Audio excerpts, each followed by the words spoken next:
Hi, friends. I'm Andy Green, and today we're talking about beauty and learning how to exfoliate. You can follow along if you want. All you need is a simple lip scrub, a tube of chapstick, and some self-love, because this is the Naked Man Podcast.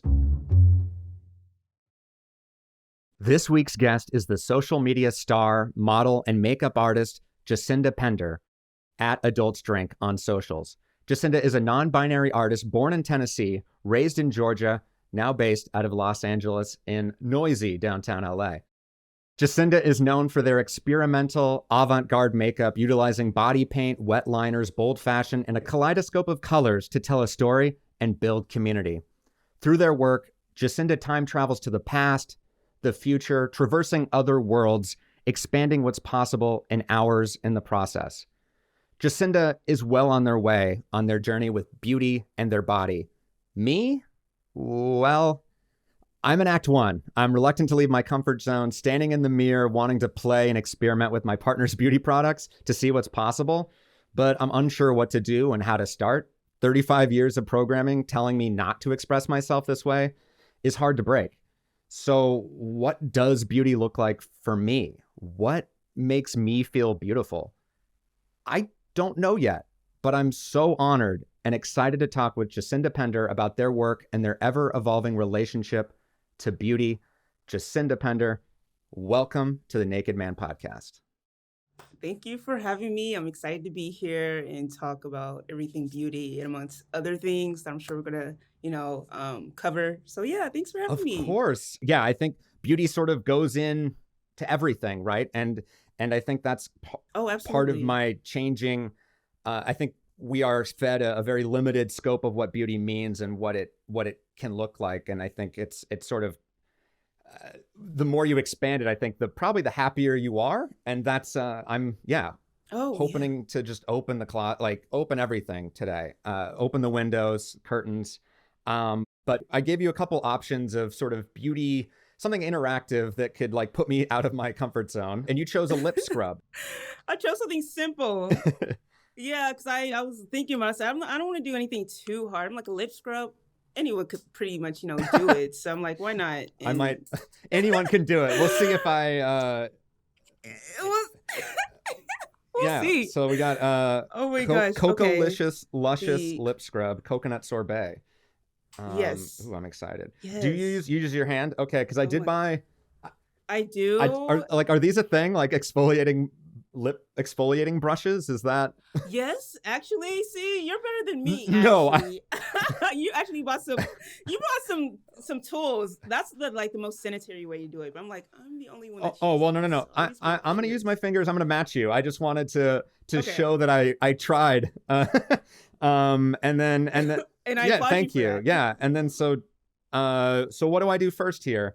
So yeah. Or actually, so literally, I'm just like taking my finger and putting a little. You only need a tiny bit because a little goes a long way. Okay. Yeah, it said like a pea-sized amount. Mine kind of looks like. I mean, that might even be too much. Okay. And I had a question actually before we even do this. What is the lip scrub? I mean, why are we doing this? Like, what is the benefit? And I guess we could do it while we're doing. But I'll I think that's probably a good thing to start with too. But yeah. No, of course. Like, I literally only use lip scrubs when my lips are like chapped, that extra dead skin. So I feel like lip scrubs are perfect for removing the dead skin on your lips and leaving a nice clean base for like lipsticks. Because after this, I'm just going to put a gloss on my lip because I don't have any product on. But yeah, you literally just put this on your lip and you scrub. Scrub it up. It's so simple, and too, it's very moisturizing. Oh yeah, no, it feels like I'm kissing the ocean. Literally, I'm kind of at the beach right now. I got sand in my mouth. That's honestly one of my least favorite feelings in the world. But this is pleasant. I know, because sand is so messy. Right, I'm glad. And you just do that, and then I just literally got a regular wipe, and I'm just gonna remove the scrub off. So you don't. Hopefully, it leaves your lips with a sexy pout. Nice and Right, you So you know? don't need to leave it on for So very simple. long. It's just sort of the act of rubbing it in is sort of all you need to do. Yeah, just to act. Okay. Yeah, Okay. and then you just remove it. And now I'm like, I need Oh, yeah. some lip gloss now. I don't even know what Oh man. I'm gonna grab. Should I? If you have a chapstick or Oh, anything, like you don't have to put any products. I have chapstick. Oh, there you go. That works. So it's like moisturizing on top of the moisturizing. Is that too much moisturizing? Is there no such thing as too much? Oh no, never, never. And you put it on. And there you go. Shout out to the lip scrub. Shout out to the And it lip leaves a scrub. nice flawless finish. Might now taste like vanilla bean because that was the flavor, which I wish it was non-flavored, but that's okay. Vanilla and Oh. coconut, we're all good here. Yeah. So Right. Yeah. So thank you so much, and that's, I mean, God, you're right. That's very easy. And my lips do feel good, and I will. I'm glad. Yeah. I'll try and I'll see if anyone compliments the fullness of my lips. I even shaved so you could actually see them today, barely, because like normally the beard is just like covering it, but the beard's covering it. um Flawless finish. I'm glad you liked it. It was easy. oh yeah, well, and it's like, so how often, I know you said you do it when it's, dry lips, but how often does that tend to be? Oh my god, because whenever I'm wearing makeup a lot, especially lip products, because it can like build, so pretty much like probably like 4 or 5 times a week. Okay, so whenever you're building your looks, this is kind of step one to give you the fresh platform. The nice finish, like flawless. Yeah, because you don't want to put like product on your lip with chapped lips. I don't know. For me, anyways, personally, just it doesn't look right. So I just like, let me scrub this stuff off. That makes a And lot it of works. sense. Well, I'm on my way here, and we're on our way, and I just wanted to ask, like, sort of about beauty and sort of what we're talking about when we talk about beauty, because I think there's maybe what people say beauty is, and for me and for our conversation, mostly I'm sort Right. of focused on what we find beauty or beautiful for ourselves, or what we want to Right. and because I read this interview you did with Notion, and you defined beauty as freedom and vulnerability, raw and unfiltered versions of Yeah. ourselves, and I love that, and I Mhm. just wanted to ask, like, how did you come to that, like, realization or definition about beauty? Oh my gosh. Woo! I think when I first moved to LA 3 years ago, before beauty, from what I'm gonna just go based off, I guess, Google definition, because when people think of beauty, I guess they think of like makeup and all this other stuff and the social constructs surrounding beauty.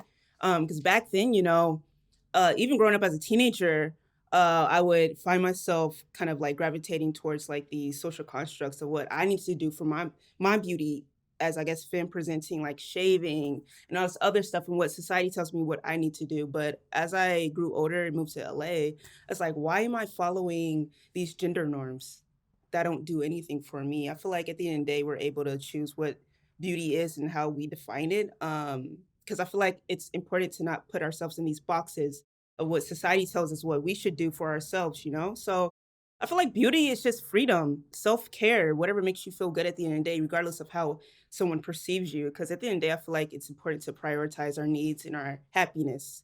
So I feel like beauty is like this tool, this outlet we should be able to be vulnerable in, and really give our all to. I love that, and I think that's, I feel like you're very good at it, and I think it also sort of takes a lot of practice, right, to be vulnerable in that space, to figure out what Oh my to, God. because for me it's like sort of the journey is, oh, what is the raw and unfiltered version of myself, because I've Mhm. been, I'm breaking from what you're talking about, the box that I've been put into, and being like, okay, I Mhm. did, I think I've been a filtered version of myself for most of my life, and that uh I mean, there's shame and guilt that associates with that, but I'm also now like, okay, now it's time to Mhm. play with that. What does that mean? And I Right. was wondering, like, sort of where does one start, in terms of their, like, how do you discover your style? How did this Jacinda come about? Like, I know it's not a linear thing and that it's always changing. I think it started actually from Instagram. I was following like some very unconventional people, which kind of pushed me out of my outlet, seeing other people being able to tap into these, I guess, unconventional territories. Because especially coming from a small town, I just didn't feel like I was able to express myself in that way. So I think seeing people on social media was kind of the gateway for me to tap into my own, I guess, unconventional beauty and self care and things such as that. And it was gradual, Yeah. like baby steps. Like at first, like bleaching my eyebrows was no, was backtrack. I think shaving my head was the first Ah, step. I shaved my head in high school. Yeah, and I was rocking a low cut for 4 years because I was so attached to my hair. I was like, oh, I need long hair to feel beautiful and all this other stuff. But I was seeing people rocking buzz cuts on social media. I was like, I want that freedom. I want to not be so attached to my hair. So I think shaving my head was the first step in me discovering myself and the Jacinda that I am today. And then bleaching my eyebrows because I love makeup. And for a while, I was doing just very conventional makeup. I wasn't doing very like weird because I like funky, weird, unconventional, makeup. So the eyebrows, the bleach brows allowed me to really expand my bubble in the beauty industry. And yeah, it's just baby steps, and people on social media really inspired me. And I just applied to social media, especially the queer community, for just having so much access to it. Because I feel like a lot of people too, they grow up in these small towns and they're not really able to be in very like safe spaces. So I feel like social media allows people to really connect virtually with people and really discover themselves through that way. and like it was exactly sort of what inspired you to then branch out and do these things. You're seeing other people rather than, yeah, back when I was growing up, it needed to be someone that I would see on the street, right? Like, Right. and so now, yeah, the global reach, that is obviously a benefit. And I don't know if I'd even think, like, I think there's a certain privilege of not either, whether it's a small town or just sort of not Right. needing to look for somebody different than me, obviously growing up, and now it's like, but that's Mhm. what's very comforting, and to see you going in these places and being like, oh yeah, I want to go to this future that Jacinda sees and is creating, because Right. why not? It doesn't have to be just like a movie. Like that's my medium, but it's like I can bring it in just my day to day. Absolutely. Absolutely. I don't know. I just feel very fortunate now to really know who I am because for a long time, I feel like people too can relate. We put on these masks and we filter ourselves to make other people comfortable. And that's what I was doing for the majority of my life, is just making people comfortable. But at the end of the day, I was very unhappy. I felt like I was suffocating. So I was like, F that. I'm going to take this mask off and be my most authentic self because I deserve that. I Yeah, freaking you do. deserve that. Everyone deserves that. That's Do you know the like moment, like was there a moment of that mass unmasking, or like a moment where you're like, wait, Oh my I'm God. unhappy doing this? Yes, I think, it's a few months before I moved to LA. I realized I was non-binary and I was so nervous. I think I officially came out on social media. I was like, "Guys, I'm non-binary. This are my pronouns." And then eventually I started coming out in my own life to like friends and stuff like that. It was just so freeing. It was so freeing. And I think that was the start of my journey of just being my 100% authentic self. And then I proceeded to come out to my mom as bisexual. And I think that was the most freeing thing ever. So I was like, if I can do this, I can do anything. I feel like that was the most brave thing I ever done in my life, just being unfiltered regardless of how everyone would perceive that information, because I didn't care. Right, and that's sort of what you have to have, because if you're wanting approval or validation or acceptance from everyone, you'll never do anything, right? And you might, That yeah, part. and well, and I love. I mean, I don't necessarily love the idea that like it's harder to talk to your mom about this than like to come out on social media, but I also totally Mhm. get it, right? Like that intimate Oh, saying, yeah. I wanted to just ask, how did she take it? How did that conversation go? Oh my gosh, it went smoother than I expected, though she was a little confused. She's like, "Oh, I didn't know you were bisexual," and all this other things. But thinking back in my life, I feel like I don't know. Maybe she didn't know, but I feel like there were some signs, some telltale signs. But I will say, even back then, I'm grateful for her support in terms of allowing me to express myself through Hmm. clothing. Like I have my own style. Like back in high school, I dressed very like masculine. Like I was, discovering myself, and I applaud her for that. She allowed me to just do whatever I wanted in terms of self expression. So she never confined me in that. But in terms of coming out to her, she took it well, shockingly, which was very relieving because I was afraid. I was so terrified, but I was like, okay, mom, Yeah. this is who I am. She's like, regardless, I still love you. You're my child. So I feel like that's what anyone needs to hear at the end of the day. Like, I'm still your child, regardless, Absolutely. I'm proud of you for having that conversation, and proud of your mom. And also just the um I mean, that's what it, like what you were saying is like there were signs, and I feel like that's what the world, it seems like the world, or the, previous generations are trying so hard to avoid reading signs, or like to see it. But like it's kind of like what you said, like a puzzle Yes. piece is coming into place. I'm getting to know my Mhm. kid more by this. Like that's an opportunity. Mhm. And also then you're knowing yourself. So I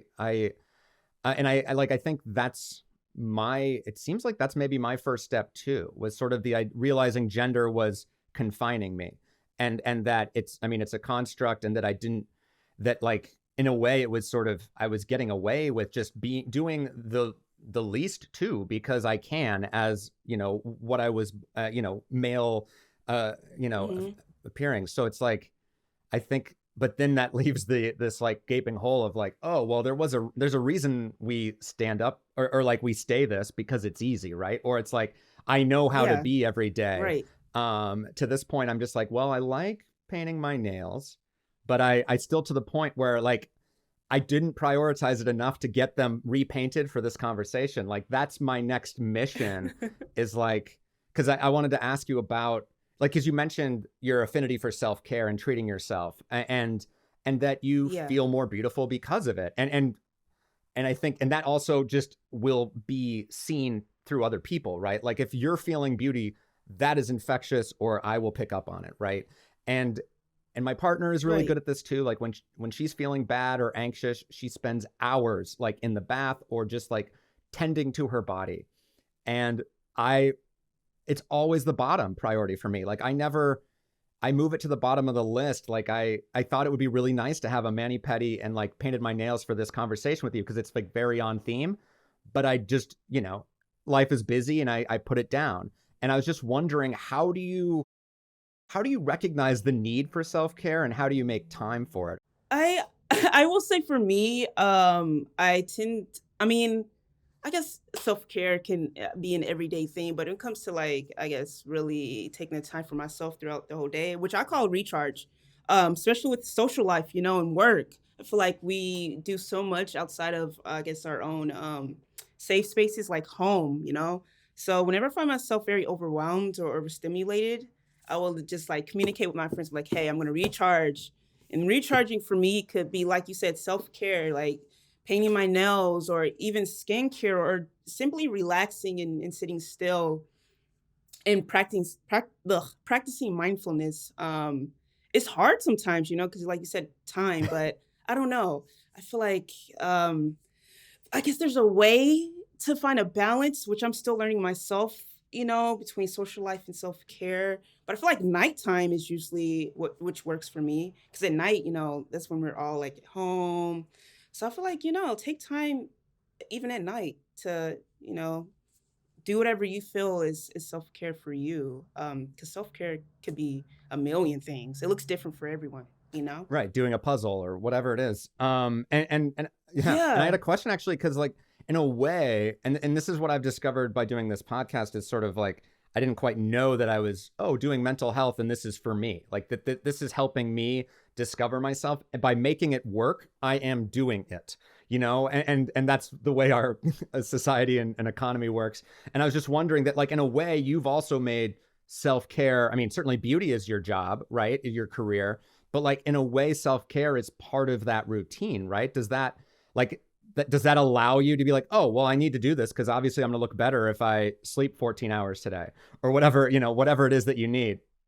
Yes. Oh my God. I feel like that's so important. Like, I think like last night, obviously I didn't make a look today, but I was like, I need to relax in preparation for the next day. So I took a nice long shower, literally like oiled my entire body. Then I like chilled, watched my shows, and gave myself a nice like pedicure or something. I was doing something last night, but yeah, in preparation for this, I don't know. It's just nice to really spend time with yourself because I really do enjoy spending time with myself and hanging out with myself because I feel like it's important to be your own best friend sometimes, because I feel like most of the times we neglect ourselves, and putting others first, which is nothing wrong with that, but I feel like at the end of the day, take time aside for yourself, don't neglect yourself. I feel like we need to give ourselves the most love, if you get what I Oh mean. yeah, 100%. Like it makes sense because we're never gonna.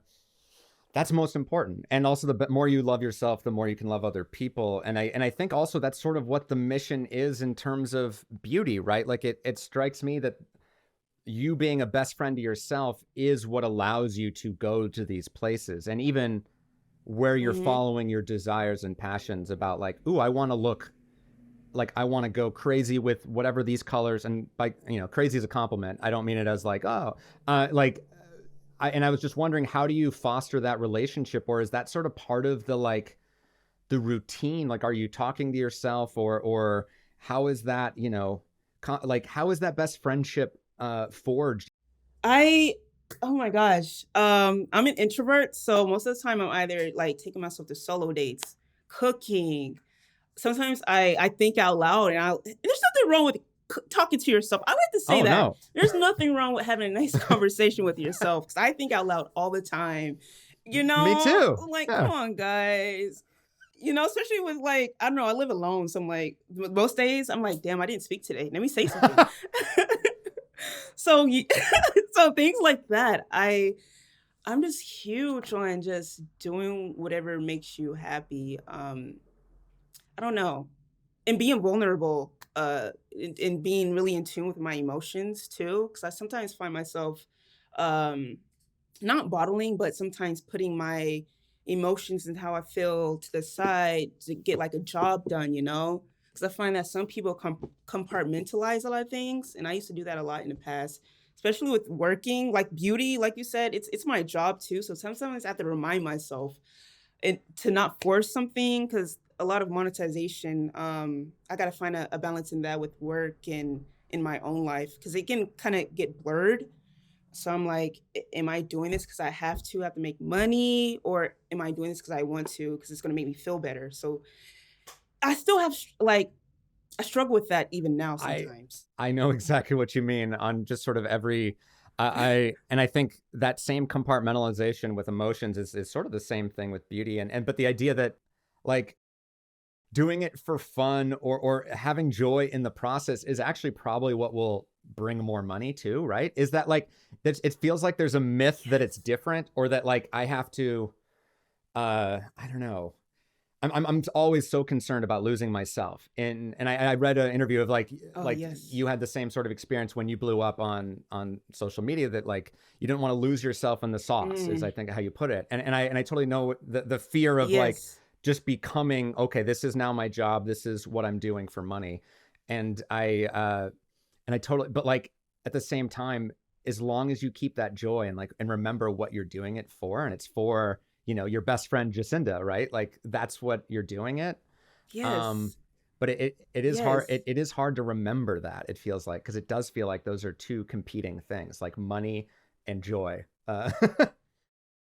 Yes. Oh my God. Because, capitalism, survival mode. I mean, it just makes sense. I mean, obviously, we have to make a living, make money to continue paying for a rent, bills, and things like that. But two, I remind myself, my inner child. That's what I think about a lot most of the time, when it comes to still finding joy in the things that I love. Because, like you said, for a while, I feel like a robot with beauty. I was like, "Ugh, I gotta make money, so let me just do this to get a bag." But then too, I feel like it's important to take breaks sometimes. Because that's what I did for a moment. I think in the beginning of this year, because I just moved last year and everything was overwhelming. So I was like, let me take a small little break from makeup and really find myself again. I think what really helps me tap back into the makeup is my inner child and remembering why I got involved with it in the first place. Because I loved it. It was fun. Doing whatever I wanted to do, self-expression, and really taking advantage of that. So I think now I do love makeup again because it's fun. I love inspiring people too.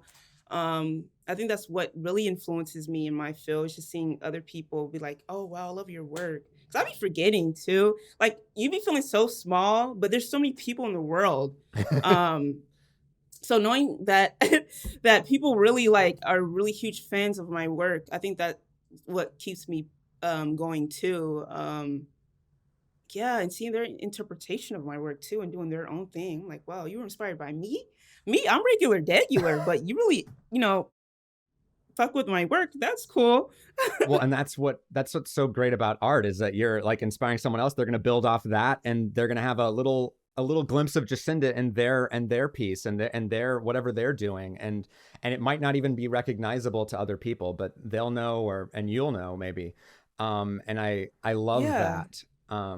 And I it's like I love the inner child work and just the recognition of needing a break and sort of recentering yourself about, okay, why do I do this? And I love the answer. It's self-expression, but it also seems like it's it's a way to break out of the survival mentality and to just Hmm. sort of really be empowered in your body. And I think that, like, when I look at your work, that's what I see. I see very like confident and just also just like that otherworldly beauty that I just like you don't often see. It's sort of ineffable in some way, but I'm like, oh, but Jacinda did it, which is really cool. For me, we were talking, Thank yeah, you. and you mentioned like money and capitalism and that and sort of, Hmm. and to me, I think that's my excuse a lot of times for not taking the leap. Like stakes are low for me because of my privilege. Like if I literally get compliments if I have Hmm. painted anything. Like if I painted my nails terribly, I'm getting compliments about it. And that's like probably unfair, compared to the amount of work that someone else would do. But the, doing something crazy with my hair, like I have a bald spot, like my hair isn't growing back. So I'm like afraid to do anything bold, but I'm also afraid of like spending money on different projects or time. And to me, this is going to sound really stupid, but like, how do you, how do you know when things are right or wrong for you? Like, how do you figure out, yeah, how do you figure out Jacinda? Oh, oh my God. I'm glad you asked that, because I ask myself that question sometimes, to the point where sometimes I'm even asking for second opinions from friends and family when it comes to knowing the difference between right and wrong. I don't know. I always tell people, trust your gut and really listen to your instincts. That's something it took me a long time to really develop. Because sometimes we get these gut feelings and we ignore it. But I say don't ignore it. I feel like at the end of the day, your body will give you signs, like signs that you can ignore. I don't know. Into the comfort zone that we put ourselves into regarding like capitalism and basically the world and how we grow up and what we see on TV and the media and all these other things telling us what we should and shouldn't do. But we're multifaceted humans. We're allowed to evolve and change our minds. Even when it comes to I don't know, sexuality too, it's fluid. I don't know. There's just so many things, so many constructs that confine people, that leads to people being comfortable. So if I find myself being too comfortable in something, then I'm like, something needs to change. Because I get bored Mm. too when I'm too comfortable. So I'm like, I need to change something. So I think that's what helps me I don't know, find a balance. Or what am I trying to No, I say? think, yeah. I don't know. Just being too comfortable. I guess that's the defining factor in my life, Well, that something needs to well, and I change. think I definitely resonate with that because I mean I think that's why I started this is like I am every one of these conversations has to make me uncomfortable in some way. Like I have to be going into a place that is new where I'm vulnerable and it's silly like having done the lip scrub and being on the other side. I'm like, oh, that was very like you're right. Anyone can do that, but until I do it, I don't know that it could have been the hardest thing in the world to me. But believe me, Right. putting makeup on or putting product in my hair, even like that stuff to me, like I get frozen because I'm like, I, I don't know. I long for the Queer Eye, team to just do it for me, but that's not. I have to do it for myself, right? And I know, I completely get it. yeah. Thank you for validating me. I No, of course, like, it happens to the best of us, honestly. It's just baby steps, it's gradual. it's not going to happen overnight, you know? So I feel like too, we need to give ourselves grace and patience when it comes to things like this. That's a good, yeah. And I think that comes up a lot in therapy. Grace and compassion for self is what I lack the most. So, and then that, of course, and that's also, I think, the same thing as self-care and recharging. Then the things will come, and then you actually can listen to your body when it's like, Andy, you want to dye your hair. Andy, you want a tattoo. Like, and those are, I'm saying that because that's true. But I don't, I'm like, okay, yeah, but then I sort of just like, but what does that mean? And I get ahead of myself. I get scared slash I don't know the answer. And then I just, bury it. That's the compartmentalizing. I wanted to ask sort of like the specific, you said that like, your body sort of tells you signs. And I wanted to see if there was like an example of like when you said you bleached your eyebrows, for example, did you have, what was the sign? Did you have like a sign from your body or your mind or it was just like you saw someone on YouTube do it and you're like, ooh, I want to try this? Or how, what's the inner workings? I'm trying to get into the inner workings of beauty Jacinda here. I think so I've been bleaching my brows for like 4 years. I think I think for me when I wanted to bleach my brows, I was scared. I was really scared. I was like, oh, I'm gonna look different. I guess too with conventional beauty, I was actually afraid to step out of that because, like I said, it was my comfort zone and all I knew at the time.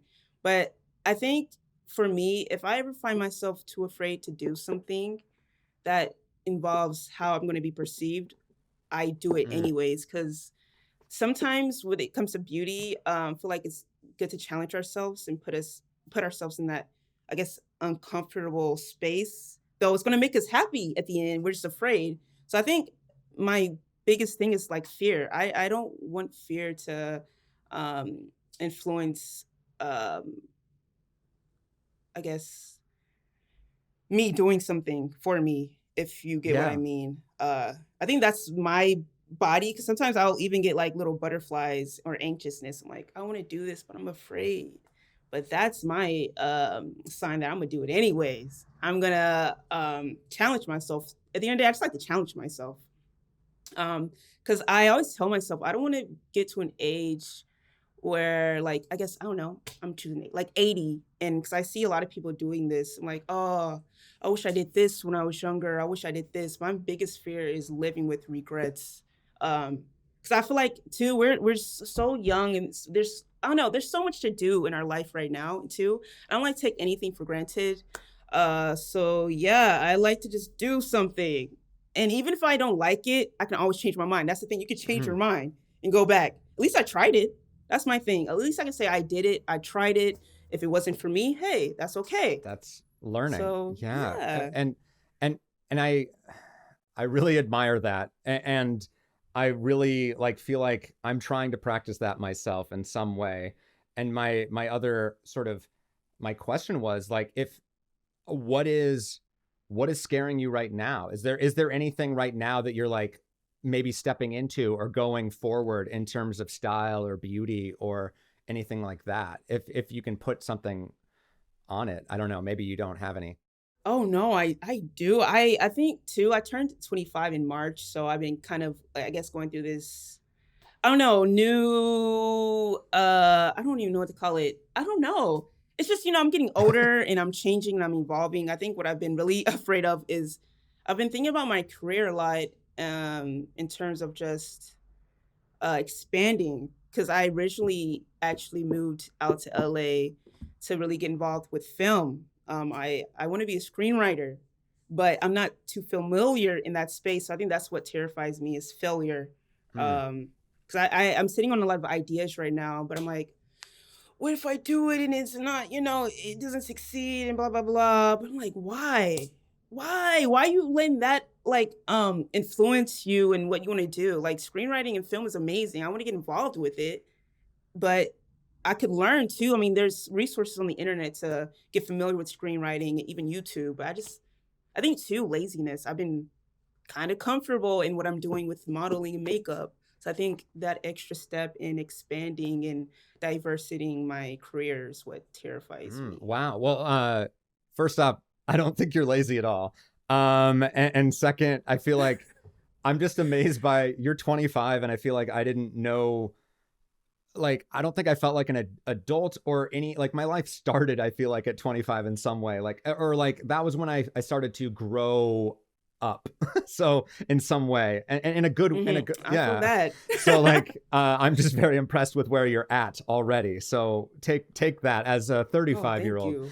And then my other Thank thought is, well, you. like another way, because I just sort of struck me that while I don't think I'm, whatever success means, but I'm certainly not to your level in beauty that I am in screenwriting. But that's why I moved here. I'm a screenwriter writing, and like I would love to help that. So you're helping me with beauty. I can, it just sort of felt like something Oh, fell into place there. I'm like, I know the yeah. idea brain and wanting to, well, and certainly the fear of failure in that, and sort of it's 10 years in LA, and now it's like now I'm actually making stuff without waiting for permission, and I feel like that's sort of now what I'm doing with beauty. Right. It's taking me a little bit less time, hopefully, than like the 10 years it took here for sort of film, but it's all scary, it's all big stuff, it's all hard stuff, right? Hmm. And I think like you, it's this sort of, that is what drives me, or it's like I don't want to know the what if, or let the voices win about like I'm not good enough, or I'm not beautiful enough, or I don't know what, I Right. don't know what beauty is exactly for me. But that's kind of exciting, right? Like I'm a blank slate, but at the same time, I think I would be doing myself a disservice shaving off the beard. But I also, to me, I just want to get rid. I just like want. I do love a reboot. I love just. That's what I did Oh, for most of yes. my childhood. Was just like I would have a new haircut or a new beard thing over and over, and it wasn't until my partner where she's like, "No, you need to stay with that," and I'm like, "Oh, okay." No, I feel that. So I sometimes I think of us as like Sims avatars, Click, click, click. I mean, changing your appearance all this time, but like you said, you can get comfortable with it just like I guess one look. But I don't know, it's gradual too. Um yeah, like what was it? I think 2 years ago I recently started growing my hair again from the buzz cut, and I was afraid because like, oh, this is all I know. I was like, why not? Why not have fun with your look? It's just fun too, because like I said, we're multifaceted humans, because at the end of the day, we're in control of our lives. We can, I guess, shape our own Yeah. realities. If too, I will say there's, I guess some advantages with that, with resources, time, and money, because not everyone has Right. that.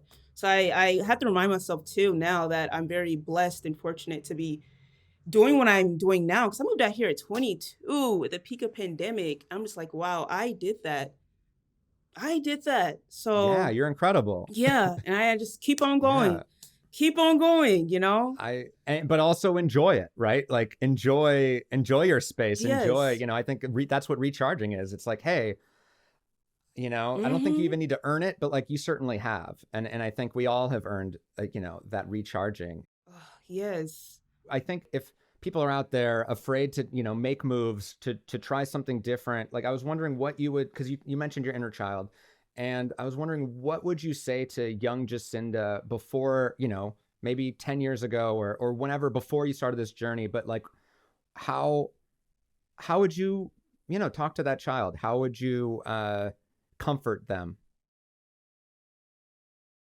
Oh gosh, I would say stop letting, I guess, I don't know. What would I say? Oh my God. I would say just take that take that first step, take that first move. And forget about the outsiders that have so much to say about your Mm. life. Cause at the end of the day, are you gonna be happy if you continue living uh by this image that they've created for you? Because we only have one life. So I'm like, take advantage of that. Do what you want. Because at the end of the day, you're not in the wrong for wanting to do what makes you happy. Because we're individuals. Yeah. Do what you want. Yeah. Take advantage of it. Okay, so like wardrobe, fashion, what your look is for a day. Because for me, it's like, I mean, I'm, maybe limited in my closet compared to you or most other people, but it's like, so you wake up and you have your whole wardrobe to play with, your whole makeup palette to play with.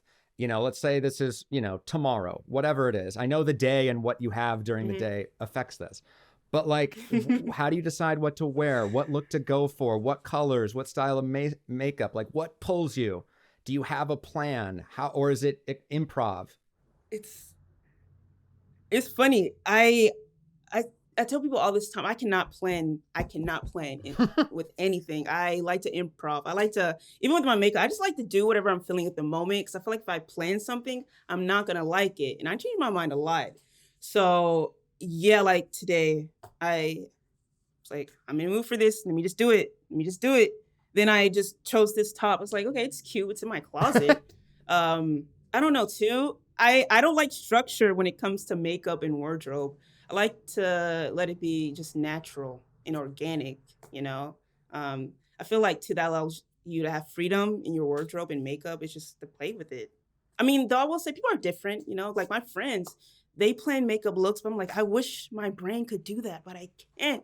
And it's okay.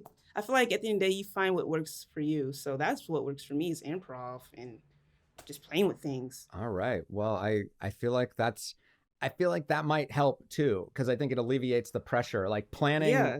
creates pressure in my mind, of like, oh, this, and even like an event Yes. like this, like podcast, it's like for me every time, it doesn't matter how many times I do it, it's a pressure filled thing of like, this is coming up. I've known about this for a couple of weeks. It's in the back of my mind.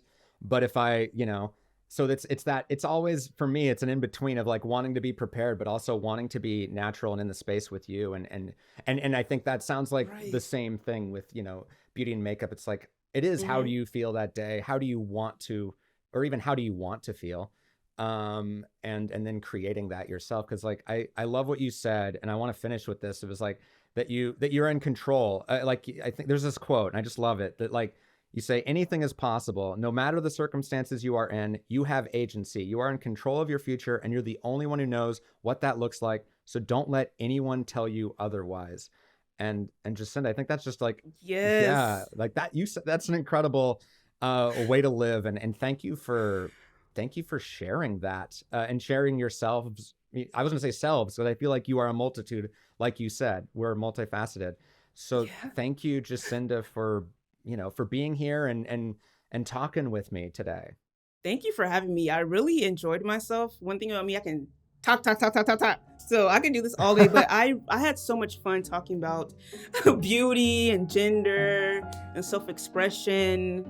Uh, it's just I don't know. It's just fun to have these conversations and really cover them. Because I feel like a lot of people aren't able to have these conversations in real life because safe spaces and other things like that. So I was happy to be here.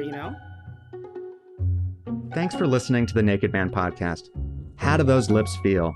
Share your favorite self-care routine in the episode comments, or tag us at Naked Man Pod on socials to let us know about your journey with beauty. If you want to stay naked, make sure to follow and subscribe to the Naked Man podcast wherever you get your podcasts. This episode was edited and produced by Freddie Beckley and hosted by me, Andy Green. Next time on the Naked Man podcast, I will be joined by Nadej, a pleasure scientist who is going to lead me on a conversation with my body. In the meantime, as my dad always says, be sweet. I mean, I could probably borrow my partner's lip gloss, but I don't know. I would have to leave, but I'm down to do it. If you're going to do it, let's do it. That's Yeah. fine. One second. Let me, Yeah, why let me not? grab some lip gloss. 1 second. Yeah. Okay. Let's see. Yeah, I got some Burt's Bees. Hopefully that's okay. Oh, there you go. That works. That'll work.